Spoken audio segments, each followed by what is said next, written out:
La fin d'année approche et c'est un petit peu l'heure de dresser le bilan de 2024 et je me suis dit que j'allais vous faire un thème en vous donnant la liste des choses que j'ai arrêté de faire cette année. Alors vous l'avez vu, le décor a un petit peu changé, j'ai décoré toute la maison et je me suis dit que pour ce thème, j'allais vous faire quelque chose d'un petit peu différent. Avant de commencer cette vidéo, j'ai une offre spéciale pour le Black Friday dont j'avais envie de vous parler. Je vous propose de vous accompagner à travers votre garde-robe automne-hiver via mon programme Coaching Capsule. Alors Coaching Capsule, qu'est-ce que c'est? C'est un programme en ligne doté de cours vidéo, mais aussi de fiches pratiques et de guides bonus qui vont vous aider à créer votre capsule automne-hiver.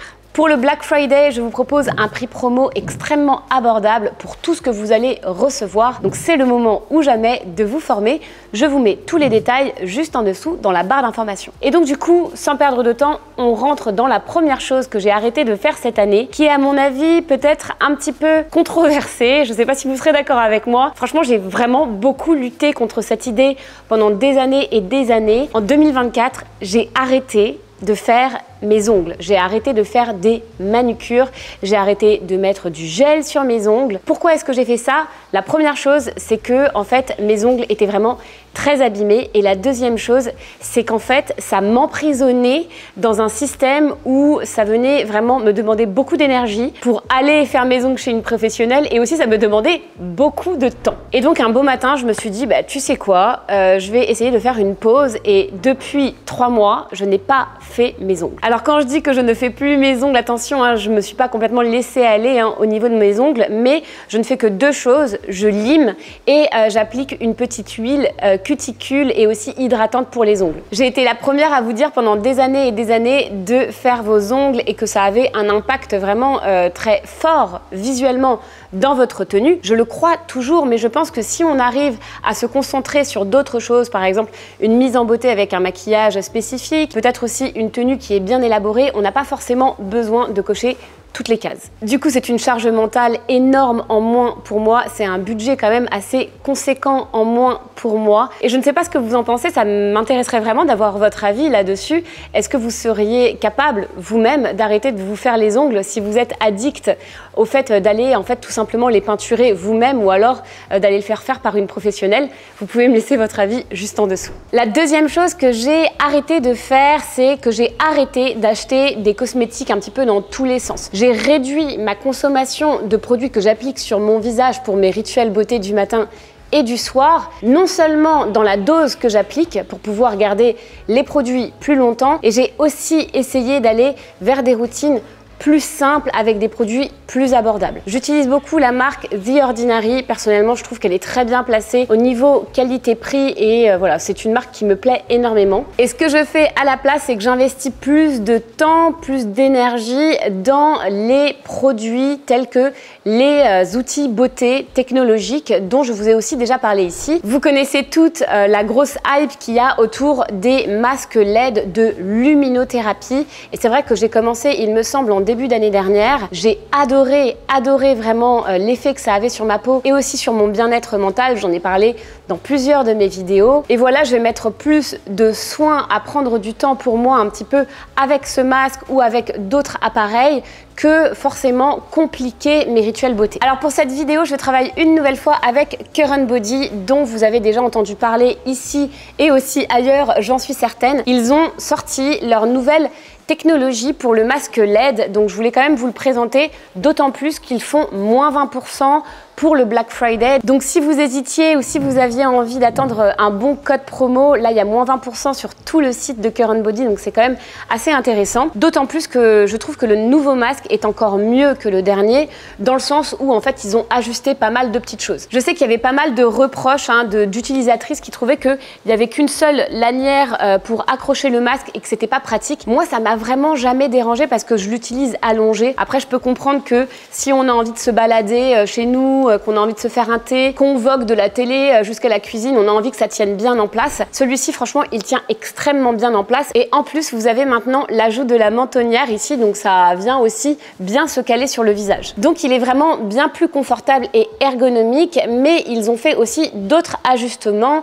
Les ajustements au niveau des lumières LED qui sont plus performante et aussi ils sont passés de 132 LED sur l'ancien à 236 sur celui-ci. Donc vous avez beaucoup plus de LED et donc du coup beaucoup plus d'efficacité. En plus de ça, ils ont rajouté des petites parties en silicone au niveau des yeux qui franchement a un tombé beaucoup plus confortable aussi, je trouve. Donc ils ont vraiment amélioré l'ergonomie globale du produit. J'en ai parlé dans d'autres vidéos, vous le savez, mais la lumière LED, en plus d'effacer les petites taches pigmentaires, en plus d'unifier le teint et de venir estomper les petites ridules, elle a un effet sur le bien-être mental. Et moi qui ai souvent des problèmes d'endormissement et d'angoisse le soir, ça m'aide vraiment à m'apaiser. Donc vous avez un cycle de 10 minutes qui s'allume quand vous appuyez sur le bouton. Et souvent, je ne sais pas comment je fais pour le retirer parce que je m'endors avec. Il y a vraiment un apaisement qui est incroyable avec les lumières LED. Troisième chose que j'ai arrêté de faire en 2024, j'ai arrêté d'acheter trop de couleurs basiques. Alors je m'explique puisque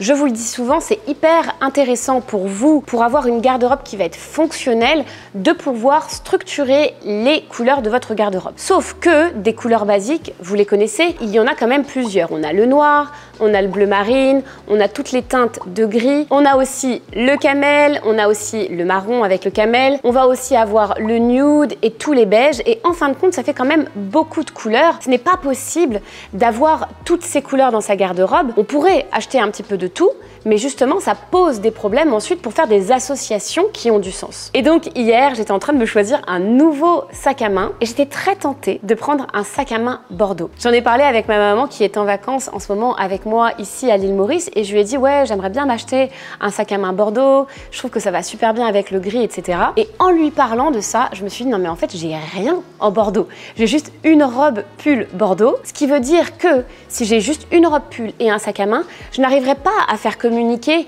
les couleurs ensemble dans ma tenue. Donc en fin de compte, opter pour un sac à main Bordeaux, ça va me demander aussi d'acheter de nouvelles chaussures Bordeaux, peut-être une paire de bottes, une paire de ballerines et peut-être aussi d'autres vêtements Bordeaux. Et donc malgré le fait que ce soit un coup de cœur, cette couleur Bordeaux, ça va me plonger dans un entonnoir de dépenses dont je n'ai pas besoin. Du coup, vous savez quoi? J'ai choisi d'opter une nouvelle fois pour un sac marron. J'ai plusieurs sacs marrons, mais en fin de compte, je n'avais pas une forme un petit peu plus rectangulaire et plus habillée en marron. J'ai un sac un petit peu large et j'ai un autre sac en demi-lune qui est pour moi un petit peu plus casual. Si j'ai envie de sortir avec une tenue habillée ou si j'ai envie de contraster ma tenue, je n'ai pas de sac avec des chaînes, avec des jolis ornements. Et ici, j'ai choisi celui-ci, je vous le montre, de chez Atelier Auguste. Vous connaissez cette marque, je l'aime énormément. Ils ont sorti une collection avec un effet croco marron et je pense que c'est un très bon choix et j'avais hésité avec exactement le même en Bordeaux. Quatrième chose que j'ai arrêté de faire, c'est de prendre systématiquement mon téléphone portable quand je suis avec les enfants, quand je fais une sortie. J'ai remarqué que de laisser mon téléphone portable dans la voiture ou à la maison tout simplement, ça me faisait le plus grand bien. Je pense que avec mon métier, je suis devenue un petit peu addict à mon téléphone portable malheureusement et que j'ai vraiment besoin, et ça va être peut-être un projet pour 2025, de me détoxifier des écrans et de me détoxifier en fait des applications parce que voilà, je suis en train de vous répondre, parce que je regarde le nombre de vues sur une vidéo, parce que je regarde si les stories ont été bien postées, etc. Et en fait, je suis tout le temps en train de checker mon portable et mes notifications. Alors dit comme ça avec le sourire, c'est plutôt cool, mais en fin de compte, c'est quand même une vraie souffrance chez moi et j'ai vraiment besoin de reprendre les choses en main. Le problème avec nos portables aujourd'hui, c'est qu'en fin de compte, il y a toute notre vie dessus. Bien sûr, on peut se faire appeler, on peut appeler les autres. On en a aussi besoin pour créer des souvenirs, prendre des photos. Si par exemple, je pars un après-midi avec les enfants à la plage, j'ai envie de capturer les souvenirs que je vais avoir avec eux. Mais le truc, c'est que malgré moi, si je vais faire quelques photos, après je retourne sur YouTube, je retourne sur Instagram, je retourne sur mes emails et je ne peux pas m'en empêcher. J'ai été contactée récemment par la marque Papershoot et j'ai trouvé leur concept formidable. En fait, c'est un tout petit appareil photo extrêmement fin et extrêmement léger avec des coques interchangeables que vous pouvez prendre avec vous pour toutes vos sorties pour créer des souvenirs sans avoir aucun écran. J'ai craqué pour le concept parce que je me suis dit c'est exactement vraiment ce qu'il me faut. Je vais pouvoir prendre de superbes photos et ensuite vous les poster pendant mes temps de travail, mais en fin de compte, ne pas être tout le temps 100% connecté. Donc, sans écran, on est vraiment à mi-chemin entre l'appareil jetable qu'on avait dans les années 90, vous savez, les Kodak avec lesquels on prenait une seule prise, on était là, ok, la photo est faite, et puis après, on va la développer, on va voir ce que ça donne, c'est un peu l'effet surprise, et aussi à mi-chemin dans le côté un petit peu Polaroid, mais sans avoir à gaspiller des photos Polaroid, parce que j'avais aussi un appareil Polaroid avant, mais vous le savez, si on n'a pas la bonne lumière, si on s'est un petit peu raté, eh bien on gaspille beaucoup de papier Polaroid. Ici, on peut prendre les photos et ensuite on a un système pour venir enlever la carte et mettre la carte sur son ordinateur ou même sur son téléphone pour pouvoir regarder les photos, sélectionner celles qu'on préfère, les garder dans nos albums numériques ou pourquoi pas les faire imprimer. Bref, c'est une petite révolution pour moi. C'est à la base un petit gadget, mais un gadget qui fait du bien mentalement si vous aussi vous avez besoin de vous déconnecter. Et le petit plus, j'ai envie de dire même le gros bonus de ça, c'est que mon fils Noah de 7 ans, quand il a vu cet appareil Papershoot, il est complètement tombé amoureux. Je lui ai pris une coque pour lui qui est un petit peu plus enfantine et maintenant il passe son temps à prendre des photos avec ça. Et moi, j'ai aucun problème à lui donner parce que je sais qu'il n'y a pas d'écran derrière. J'ai négocié avec Papershoot une petite remise et vous regarderez juste en dessous, vous avez tous les détails. Vous avez moins 20% sur l'appareil photo et tous les accessoires que vous pouvez avoir. Si vous avez envie de faire plaisir à un proche, que ce soit un enfant ou un adulte ou même à vous-même, vous allez voir, c'est vraiment hyper satisfaisant ce petit appareil. On peut créer des souvenirs sans avoir à être tout le temps connecté. Cinquième chose que j'ai arrêté de faire en 2024, j'avais commencé en 2023, mais là j'ai complètement switché, c'est d'arrêter d'acheter des produits hygiéniques. Je vous en ai quand même beaucoup parlé ici, donc je ne vais pas trop m'attarder. Mais si vous utilisez encore lors de vos règles des tampons et des serviettes, vous pouvez passer à une méthode bien plus écologique et bien meilleure aussi pour votre organisme. Ce sont les sous-vêtements menstruels. Je pense que vous n'êtes pas passé à côté de ces fameux sous-vêtements menstruels. Mais la petite chose que je voulais vous dire ici et qui me semble importante et que je dis à toutes mes amies aussi,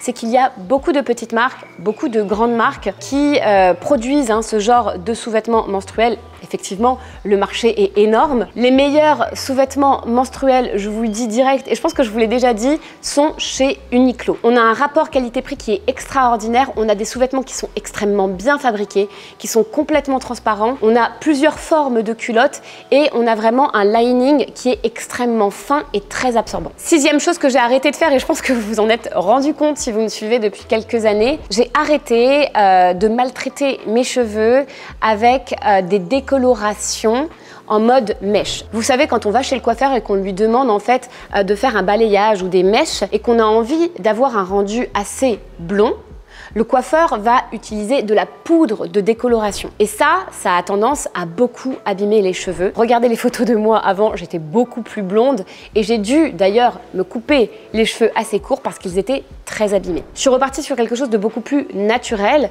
Je fais toujours des balayages, mais j'essaye de les espacer. Là, ça fait plus de 1 mois et demi que je n'ai pas vu ma coiffeuse et je trouve qu'en plus, le rendu est beaucoup plus naturel. L'autre chose que je fais, je suis assez blonde de base, mais je trouve que c'est hyper intéressant de pouvoir aussi demander ça à votre coiffeur, c'est de faire en fait des demi-têtes.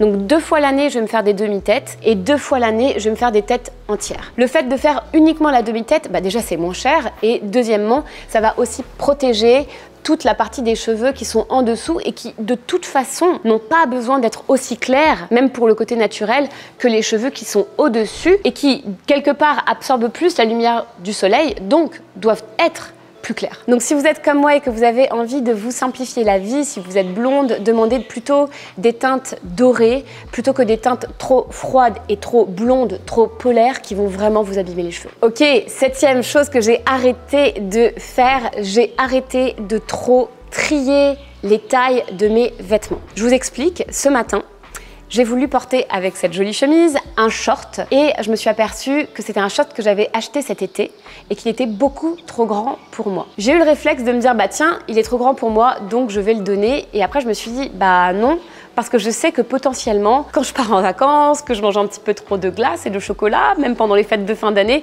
je peux facilement reprendre 2 à 3 kilos. Je pense qu'il est temps qu'on accepte toutes d'avoir des tailles différentes dans notre garde-robe sans avoir à systématiquement nous séparer de ce qui nous semble un petit peu trop grand ou un petit peu trop petit. C'est pas quelque chose qu'on va vous conseiller dans le conseil en image, on va vous dire non, il faut absolument que vous gardiez dans votre garde-robe ce qui tombe juste et ce qui vous va à la perfection. Moi, j'ai une approche un petit peu différente. Si c'est 2 tailles en plus, 2 tailles en moins, oui, vous pouvez à la limite les revendre, vous en séparer ou les mettre de côté. Mais si c'est une taille en plus ou une taille en moins, gardez-les à portée de main parce que les fluctuations de poids, les fluctuations hormonales, ça fait tout simplement partie de la vie d'une femme. Je ne suis pas la seule dans ce cas, j'accompagne beaucoup de femmes qui transforment leur style et je sais que selon la période du mois, selon ce qu'on a mangé, selon les hormones, selon les ballonnements, on peut avoir vraiment une taille en plus ou une taille en moins. Donc gardez-les à portée de main et puis si vous voyez que ça correspond, très bien. Si vous voyez que c'est un petit peu trop lâche, vous allez vers quelque chose de plus étroit et c'est tout. J'espère que cette vidéo vous aura plu, j'espère que ce contenu un petit peu plus intime vous plaît aussi et pour ma part, je vous retrouve la semaine prochaine pour une nouvelle vidéo.